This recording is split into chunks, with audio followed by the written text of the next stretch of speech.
Buwan ng horoscope ng Pisces para sa Oktubre. Maaaring magkaroon ng stress at mga hamon sa trabaho ang mga Pisces ngayong buwan na maaaring mag-udyok sa ilang tao na mag-isip na baguhin ang kanilang larangan ng trabaho. Ang pagkaantala o pagkabigo ay maaaring hindi ka nais-nais para sa mga naghihintay ng promosyon. Maaaring maging makabuluhan rin ang buwang ito para sa mga negosyante.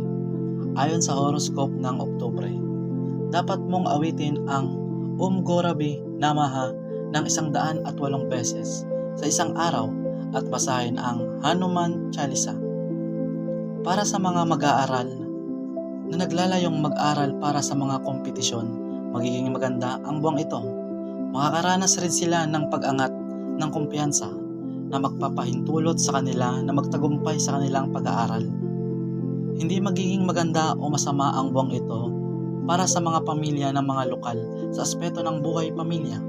Kahit na may hindi kaligayahan sa pamilya, kung mapanatili ang kooperasyon at mutual adjustment, mananatili itong nasa ilalim ng kontrol. Ang mga kasal at mga nagmamahalan ay magkakaroon din ng buong suporta mula sa kanilang mga kabiyak. Ang Saturn sa unang bahay, Rahu at Ketu sa ikalawang at ikawalong bahay, at si Jupiter sa ikalawang bahay ay may potensyal na magdulot ng mga financial issue sa mga lokal. Ang mga nasa negosyo ay maaaring magkaroon ng kita at pagkakatalo, pati na rin sa matinding kompetisyon mula sa ibang negosyo. Bukod dito, dahil sa isang hindi magandang immune system at kakulangan sa kumpiyansa, maaaring magkaroon ng problema sa kalusugan ang mga lokal. Kaya't maaaring kailanganin ng mga Pisces na sundan ang isang mahigpit na dieta.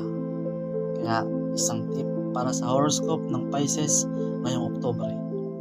Kung plano mong subukan ang isang bagong bagay sa trabaho, magandang oras ito para dito sa buwan ng Oktubre.